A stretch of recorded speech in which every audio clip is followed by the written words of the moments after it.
Eso es una de las cosas en las que casi no va a haber marcha atrás. Si hacen un trabajo con un instrumento no validado, por ejemplo, no hay marcha atrás. Los datos no sirven, no está bien recogido el dato. Si hacen un estudio con un tamaño de muestra insuficiente, no hay marcha atrás. A menos que, obviamente, vuelvan a hacer muestreo, que es como volver a hacer el trabajo prácticamente, ¿no? Bien, entonces, yo cada vez que hago una prueba de contraste de hipótesis, voy a tener un valor de P, que ustedes seguramente han visto en los trabajos, que eso ya hemos visto también en la clase pasada, y ese valor de P es el que va a ayudarme a decidir por cuál de las dos opciones me voy. Si el valor de P es menor a 0,05, ¿alguien sabe qué es la decisión que tomaba si es que el valor de P es menor a 0,05? ¿Se acuerdan? Si hay asociación. O sea, ¿acepto o rechazo la hipótesis nula? Hagan ese rechazo la hipótesis nula. Correcto, muy bien. A esto puede ser un poco confuso, que es como un juego de palabras, porque en realidad todo se basa en rechazar o no rechazar la hipótesis nula. Rechazar la hipótesis nula es decir que sí hay asociación. No rechazar la hipótesis nula es decir que no hay asociación.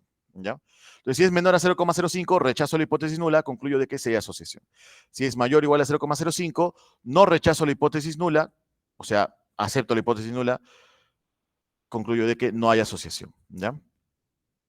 Bien, eso hemos visto.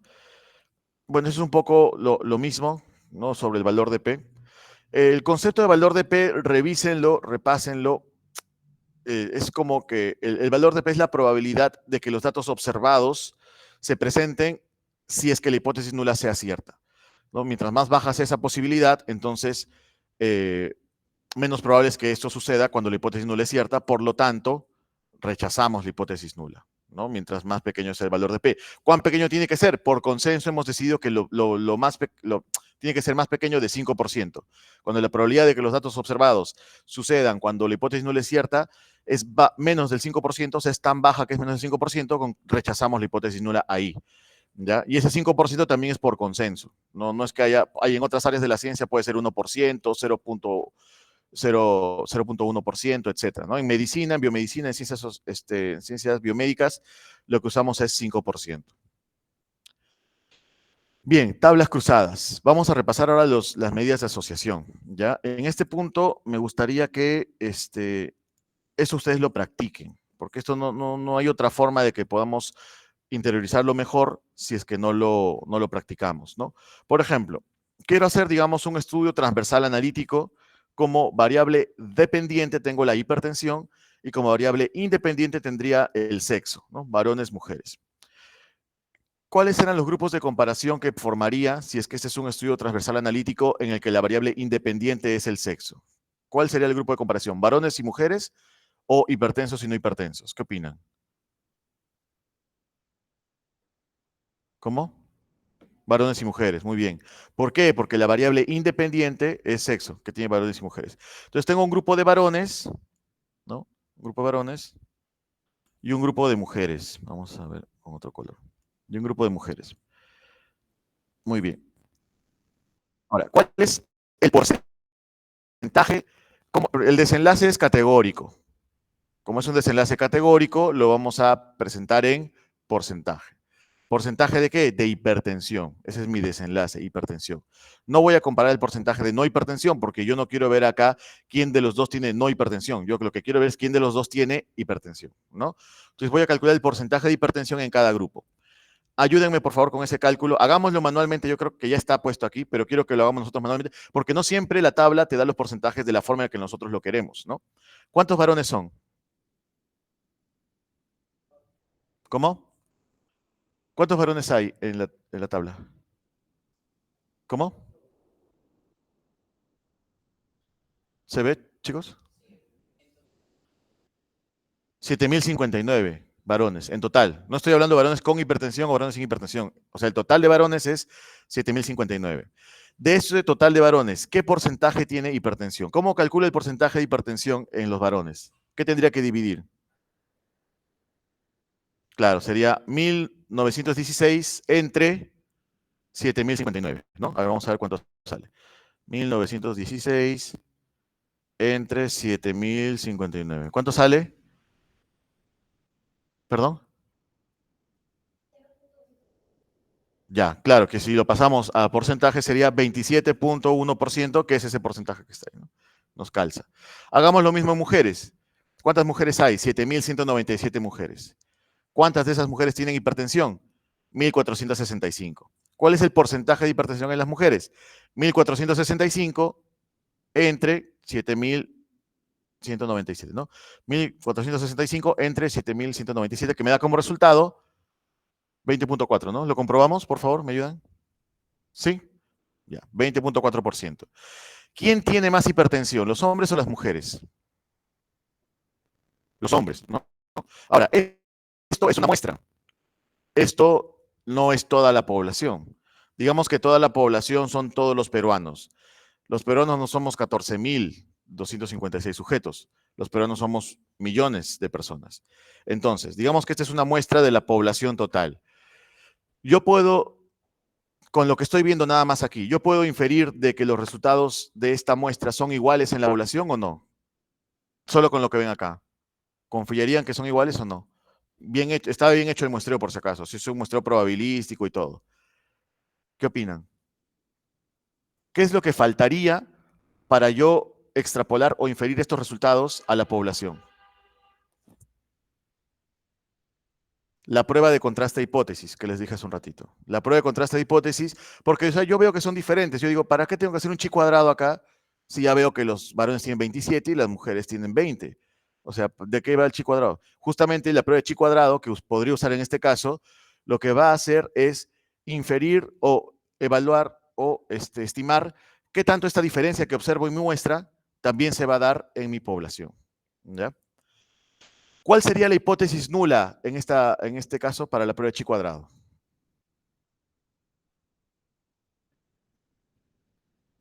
¿No existe qué?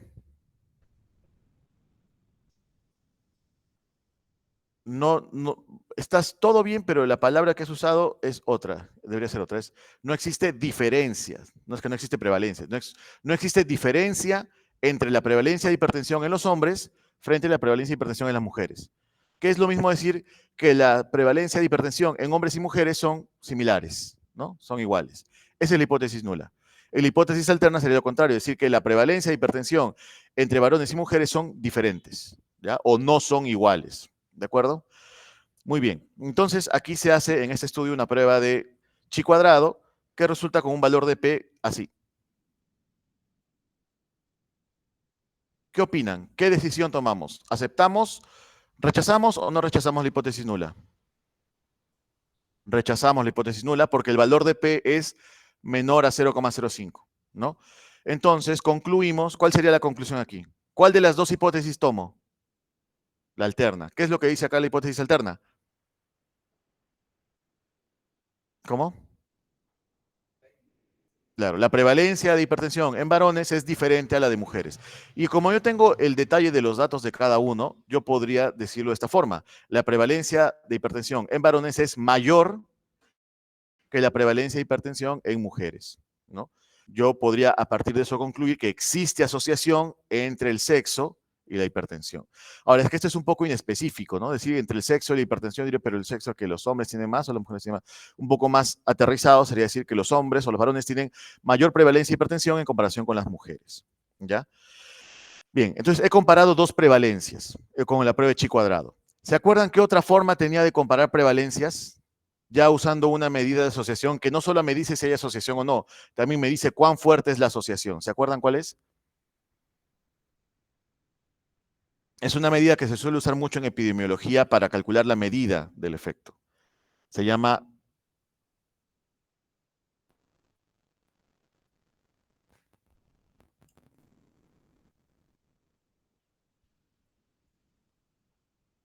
se llama razón de prevalencias. En epidemiología, en los estudios, ya saben, los clásicos estudios que hay en epidemiología, los estudios de cohortes comparan riesgos, porque comparan incidencias. ¿Qué medidas se usan en estudios de cohortes? ¿Se acuerdan?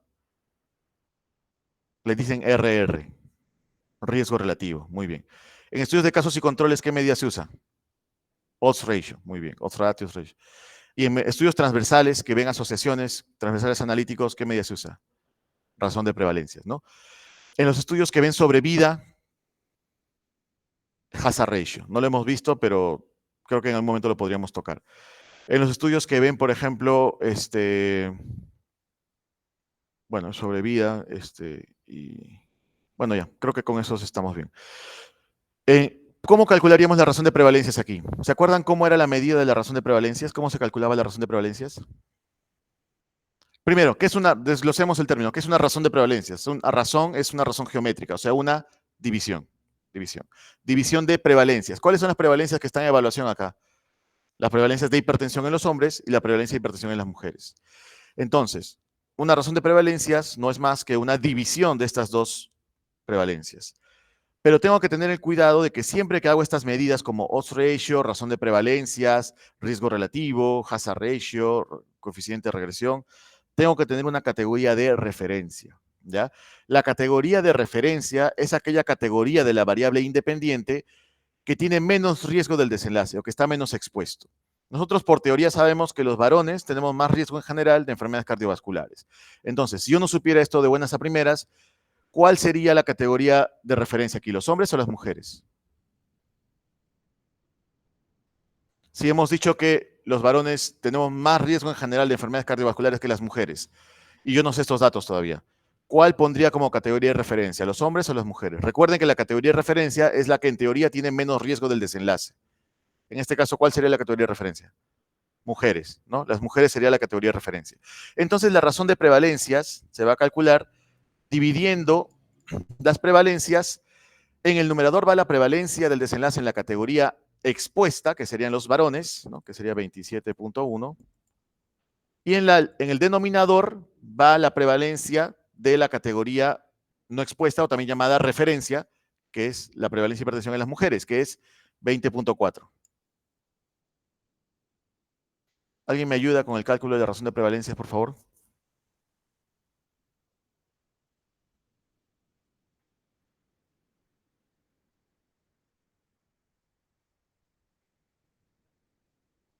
¿Cuánto? 1.32. Ya, chévere. Gracias. 1.32. ¿Cómo interpretamos esta razón de prevalencias? Que los varones tienen 1.32 veces la prevalencia de hipertensión en comparación con las mujeres, ¿no? Ahora, si es que esto no fuera un estudio transversal, si es que esto fuera un estudio de cohortes, ¿ya? El que se hizo un seguimiento a varones y mujeres por unos cuantos años, y vemos que estos porcentajes no son la prevalencia, sino que son la incidencia.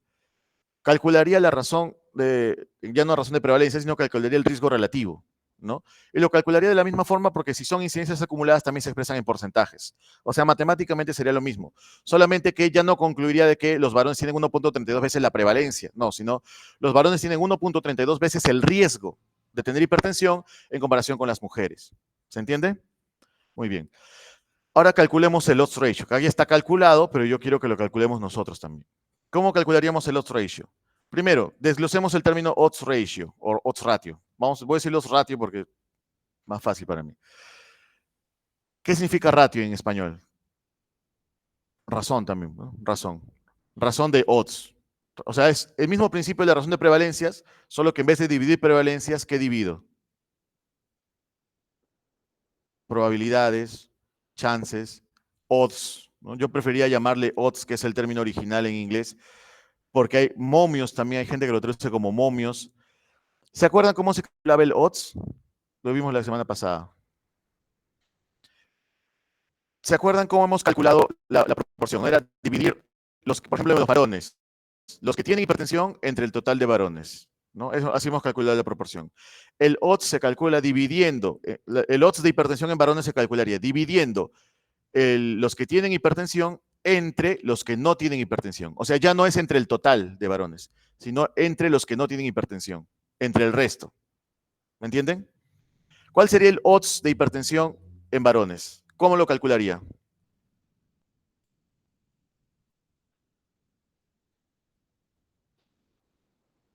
Sería 1916 entre 5.143, ¿no? ¿Me ayudan, por favor? Yo lo hago sin 5.143. Ya. ¿Cuánto le sale? 0.37, ¿no? A mí también, muy bien. Entonces, el odds de hipertensión en los varones es 0.37. Vamos a poner acá odds. ¿Cuál es el odds de hipertensión ahora en las mujeres? sería 1465 entre 5732, ¿no? 0.25, ¿no? Bueno, 26 redondeando, 0.26. Entonces, el odds de hipertensión en mujeres es 0.26. Ahora, ya tengo el odds de hipertensión en varones y el odds de hipertensión en mujeres. ¿Cómo armamos acá? La misma lógica para la categoría de referencia. El odds de los expuestos va en el numerador y el odds de los no expuestos o de la referencia va en el denominador. Entonces acá sería 0.37 entre 0.26. ¿No? ¿Está bien? ¿Me ayudan, por favor? 1.42. Que es muy parecido a este, que en realidad debería haber salido lo mismo, pero seguramente en el redondeo de decimales nos hemos comido algunos datos, algunos valores. Entonces, ¿cómo interpretamos este odds ratio? Las mujeres tienen 1,42 veces las chances de tener hipertensión, perdón, los varones tienen 1,42 veces las chances de tener hipertensión en comparación con las mujeres. ¿Ya?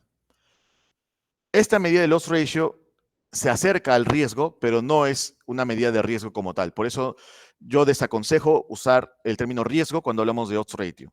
Podemos decir chances, momios, odds directamente, tienen 1,42 veces el odds de tener hipertensión en comparación con las mujeres, puede ser.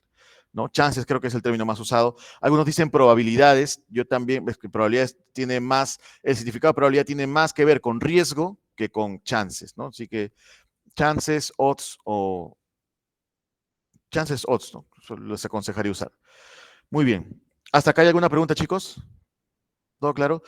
Interpretemos ahora el intervalo de confianza. En este caso tenemos el intervalo de confianza de este odds ratio. Recordemos que estas pruebas, como la prueba de chi cuadrado, por ejemplo, son pruebas de inferencia. O sea, la diferencia que encuentro en la muestra, quiero saber si también sucedería en la población. Entonces, estas medidas de odds ratio, riesgo relativo, razón de prevalencias, cuando ustedes lo vean en los artículos, siempre va a ir acompañado de un intervalo de confianza, ¿no? Y acá el intervalo de confianza, como vemos, va de 1,35 a 1,58. ¿Eso qué significa? Que el valor real de ese odds ratio en la población va a estar contenido dentro de ese intervalo. ¿Ya? O sea, el valor real, el número real está dentro de ese intervalo. ¿Cómo interpretamos el intervalo de confianza? Si es que el intervalo de confianza no abarca la unidad, consideramos que la asociación observada es estadísticamente significativa, que el odds ratio es estadísticamente significativo. ¿Por qué hacemos eso? Porque la unidad es el valor nulo de estas medidas de asociación. ¿Por qué será el valor nulo? Porque si yo divido, por ejemplo, dos prevalencias iguales, ¿no? La hipótesis nula es que las prevalencias son iguales, acuérdense. Entonces, si yo divido dos prevalencias iguales, ¿cuál va a ser mi resultado? 1. Entonces, siempre que odds ratio, razón de prevalencia, riesgo relativo, hazard ratio, tengo un valor de 1, significa que los riesgos, las prevalencias, los odds que estoy dividiendo son iguales. Por lo tanto, si el intervalo de confianza abarcara el 1, significa que en la población el valor real de este OR o de esta razón de prevalencias o este riesgo relativo puede ser 1. Y si puede ser 1, significa que son iguales. Y si son iguales, no hay asociación. ¿Ya? Por eso es que siempre lo interpretamos como diferente de 1. ¿Ya? O sea, siempre consideramos estadísticamente significativo si es que es diferente de 1. Bien. Acá tenemos algunos ejemplos más, ¿no? Acá, por ejemplo, tengo las razones de prevalencia que se han calculado a partir de esta.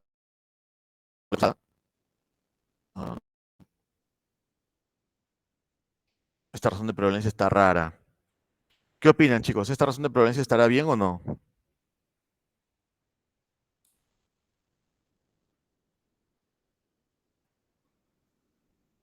¿Cómo calcularía aquí la razón de prevalencia? Primero, si este es un estudio transversal analítico, acá ¿cuál serían los grupos de comparación?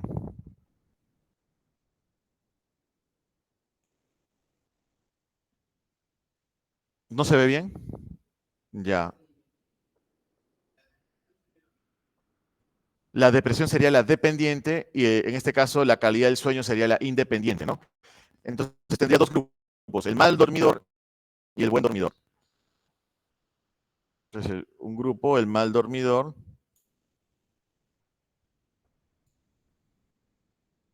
Este es el otro grupo, el buen dormidor. ¿Cuál es la prevalencia de depresión en los malos dormidores?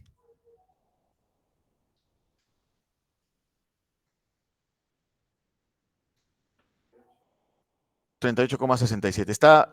Este se ha calculado en función a las filas, ¿no? Entonces, digamos que nos va a dar el dato de la prevalencia de depresión en los malos dormidores. Y la prevalencia de depresión en los buenos dormidores es 3,45%. Ahora, ¿cuál sería aquí la razón de prevalencias? ¿Cómo calcularía la razón de prevalencias?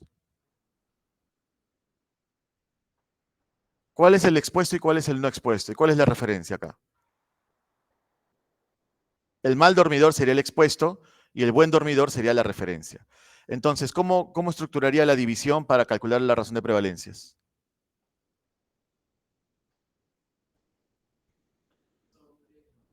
O sea, 38,67 entre un 3,45, ¿verdad?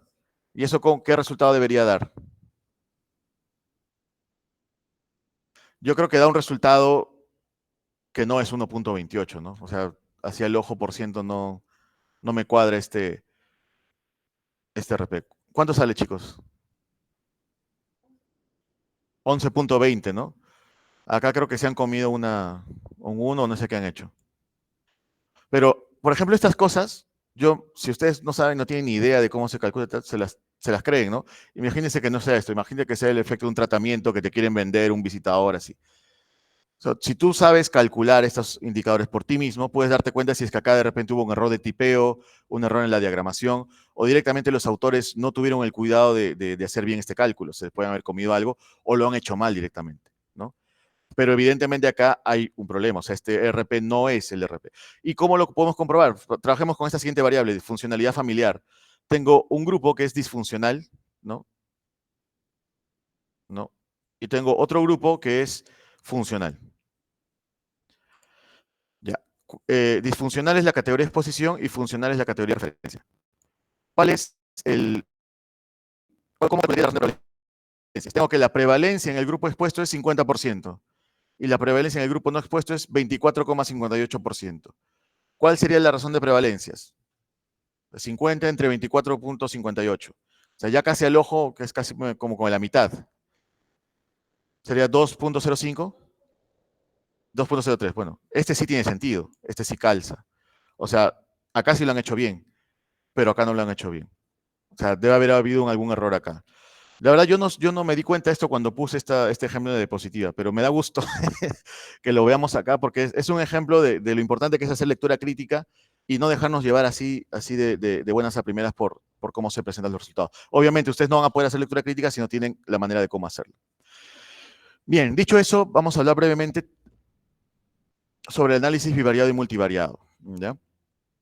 Si tienen que irse, no hay problema, chicos. Yo les puedo pasar después el video. En este caso sí lo estoy grabando yo ahorita.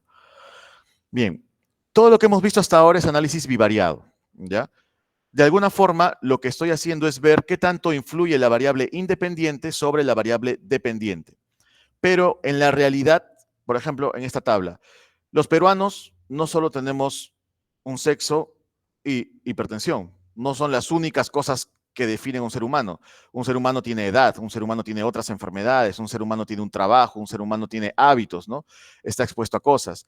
Y todas esas cosas, todas esas características influyen también en el desenlace de hipertensión. Muchas de esas pueden ser variables, obviamente si las puedo medir son variables, y muchas de esas pueden ser confusoras, ¿ya? Entonces, cuando yo hago un análisis bivariado, estoy ignorando todas las demás variables que pueden influir en una relación. Para eso está el análisis multivariado. El análisis multivariado evalúa simultáneamente varias variables independientes sobre un mismo desenlace. ¿Y para qué hacemos eso? Para ver confusión, principalmente para ver confusión, para ver qué otras variables influyen sobre el desenlace y sobre la exposición y pueden tergiversar la relación que estamos evaluando. Hay varias formas de ajustar la confusión, puede ser en el diseño, puede ser en el análisis, pero una de las formas de hacerlo es haciendo un análisis multivariado. Otra es identificar factores independientes. Cuando yo tengo un estudio exploratorio de repente en el que tengo varias variables, quiero ver cómo influyen, cuál de todas las variables influye más sobre un desenlace, puedo hacer también un análisis multivariado. De esa forma, yo puedo saber en el la complejidad de la realidad en la que interaccionan varios componentes, como dentro de esa interacción, cuánto influye cada una de las variables. Por ejemplo, imagínense que quieren vender una casa. El precio de la casa va a estar determinado por el tamaño de la casa, por la ubicación de la casa, por si la casa es reciente o es antigua, pero si yo no voy a poder calcular o estimar el precio de la casa solo por una de las características, ¿no? Yo tendría que estimarlo en función a la conjunción de características.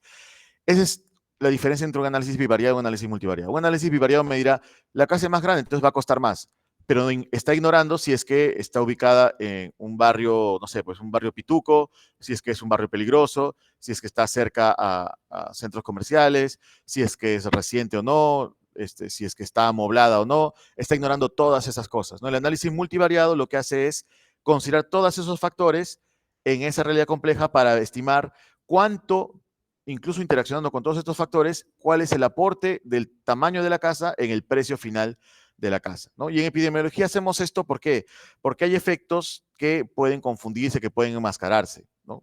Cuando hemos visto lo de variables, en el caso de variables confusoras, las variables confusoras justamente hacen eso, ¿no? Para eso nosotros usamos las medidas de las regresiones ajustadas. Nosotros no podemos hacer análisis ajustado, multivariado, con, por ejemplo, chi cuadrado, t-student, esos valores, esas pruebas contraste hipótesis, porque no lo permiten. Pero sí las regresiones, ¿no? Las regresiones sí nos permiten hacer análisis ajustados. Por ejemplo, acá, ¿no? Tenemos un estudio de factores asociados a homofobia en estudiantes de medicina. Como siempre, en cualquier estudio, siempre la primera tabla, la tabla descriptiva, ¿no? Las características de la población. Miren cómo, por ejemplo, aquí la edad se presenta en media y desviación estándar, en años.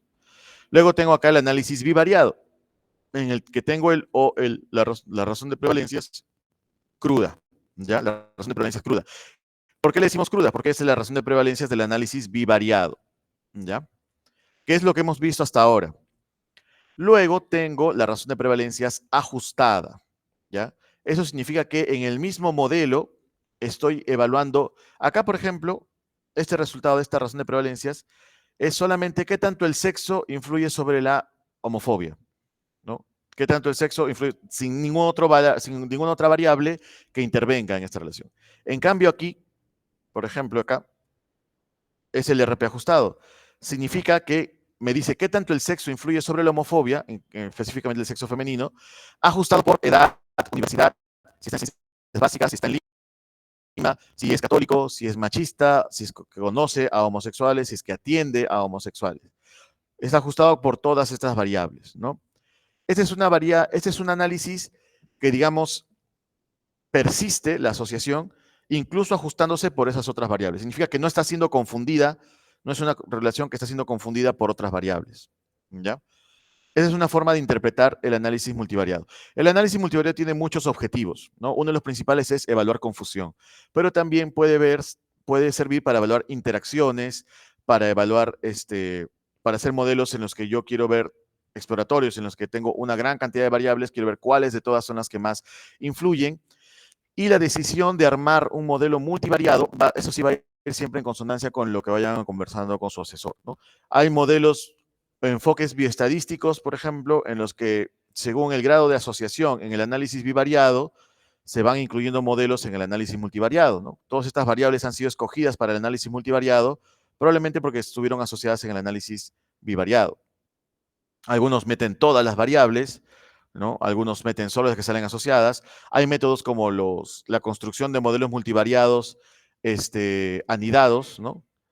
En los que yo voy construyendo el modelo según ciertos indicadores que me va diciendo cómo va ajustándose el modelo y de esa forma escoger, digamos, el mejor modelo.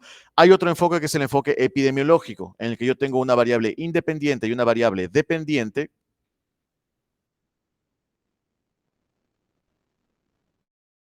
Una variable independiente, tengo una variable dependiente y en función a eso escojo cuáles son los confusores y los confusores son los que voy a incluir en el modelo multivariado.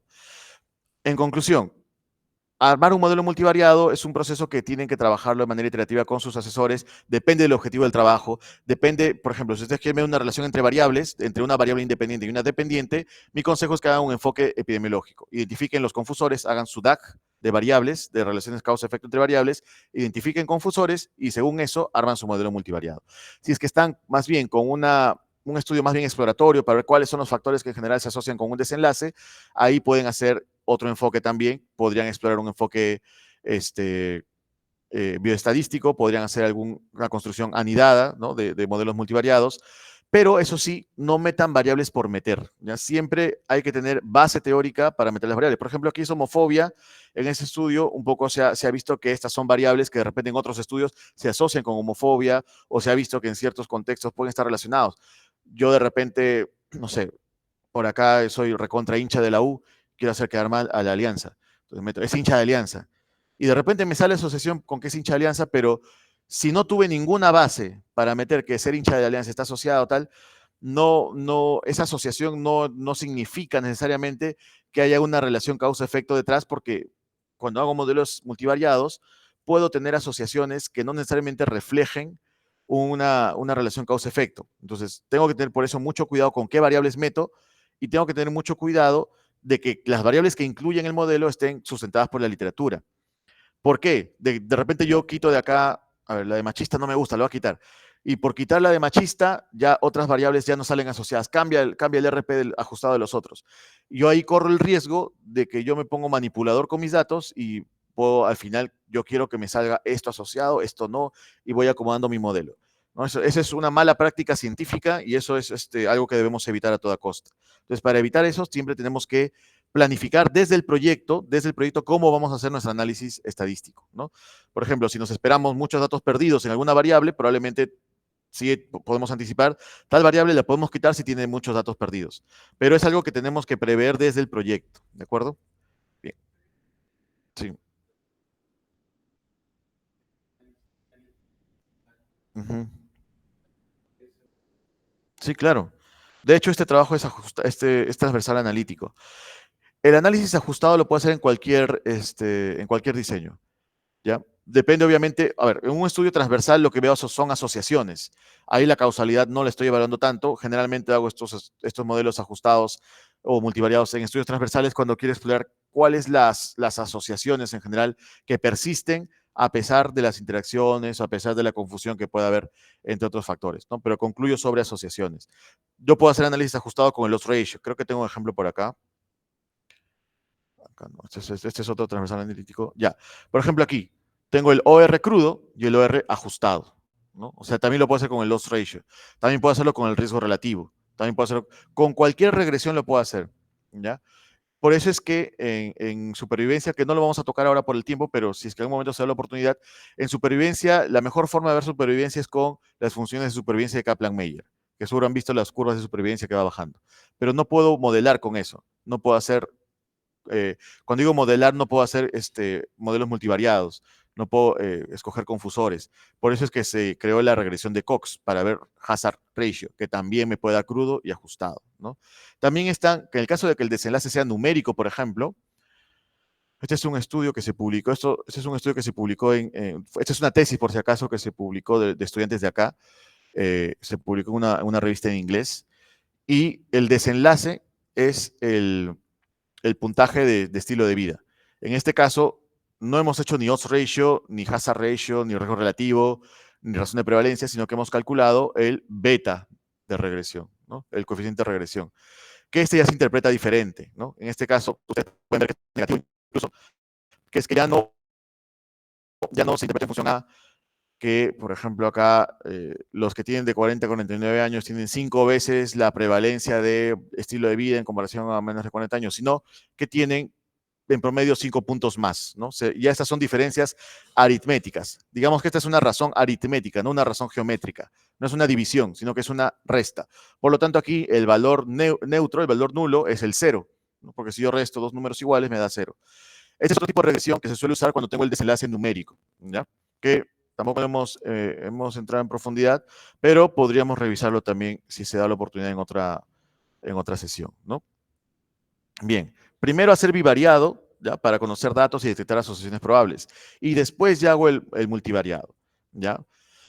Hay que reportar los dos, obviamente, ¿no? Pero las conclusiones salen del multivariado, ¿ya? Acuérdense que las conclusiones salen del modelo multivariado. Asocien crudo, bivariado, ajustado, multivariado, ¿ya? Tengan cuidado al crear el modelo. Tengan mucho cuidado al crear el modelo, créenlo en conjunción con sus asesores. Si tienen un asesor estadístico, si tienen un asesor temático, háganlo. Y las variables que incluyen el modelo, como ya les dije, tienen que tener sustento teórico, ¿ya? Bien, chicos. Lo demás acá son ejemplos. Este es un poco más, este es un ejemplo también transversal, de un estudio transversal. Acá, como ven, se calcula el RP ajustado de frente. No han reportado el RP crudo. Hay una crítica constructiva sería invocar que también reporten los RPs crudos. Este es el de casos y controles que comenté, ¿no? El RP crudo y ajustado. Este es un estudio de cohortes en el que se reportó aquí el riesgo relativo crudo. Solo el crudo, porque a veces cuando no hay asociación en tu riesgo relativo principal, ya no hace falta ajustarlo, ¿no? Bien.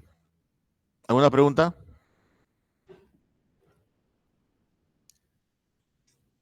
Listo, chicos, gracias.